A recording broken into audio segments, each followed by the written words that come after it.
Okay, quiet for rehearsal. I'm ready whenever. Okay, let's start on your rehearsal. Okay, so. Hi, I'm Greg Morgan, the director of the film The Boatman. Here to talk about directing The Boatman and really basically how I got in this business. Is Oscar ready? Is that hold on a 1.2? second. Yeah. To me, the reason is you're just nervous. You're just really nervous, and you probably were in here and you left, pacing. No, I know, but I mean, it gives it the more. It's morning. Okay. It's morning. It's the morning scene. Okay. So just, I won't be drinking anything, but just to have like, All right. you know, I'm trying to. You get busy when you're nervous. If you look, Gotcha. all this is new. You're just totally.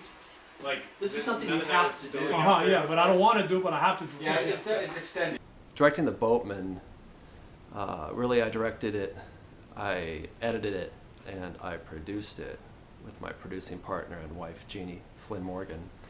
I co-wrote the script with Duke Adelman, who worked with me on my previous film, The Substance of Things Hoped For. Ready? I'm ready. Action! I started filmmaking back in 1995, and I started because of my wife, Jeannie. She told me, hey, let's get back into this and let's start writing some screenplays.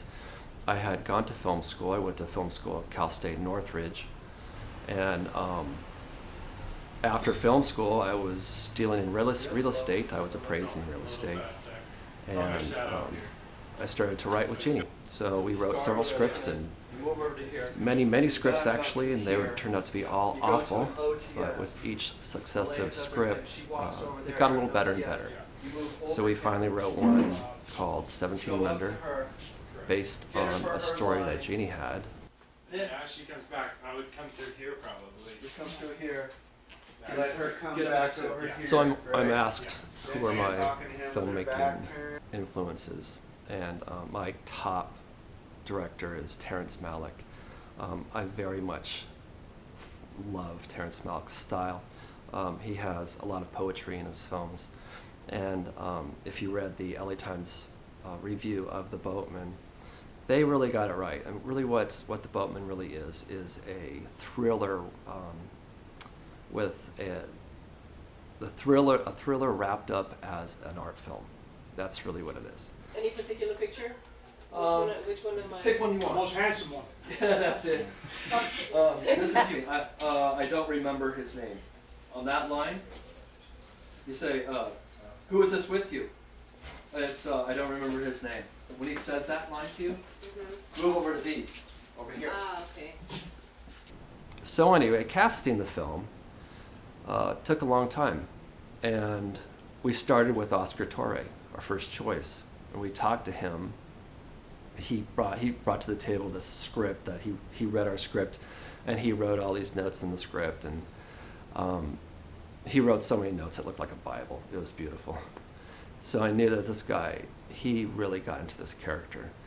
Anyway, we continued to cast, and we did see other people for Oscar's part, and then we finally just said, hey, we returned to Oscar. Working with actors, I loved the way, actually both Noemi and Oscar would come up to me and say, hey, Greg, you know, the character wouldn't do this that you're asking me to do. I feel the character would do this, something different than I had written in the script. And I'd say, well, really? And have to think about it, and you know, more than half the time they're right. And they know that character and know how that character is thinking from previous scenes or whatever. They have this whole backstory of this character in their heads, and they help a director like me, you know, get that right.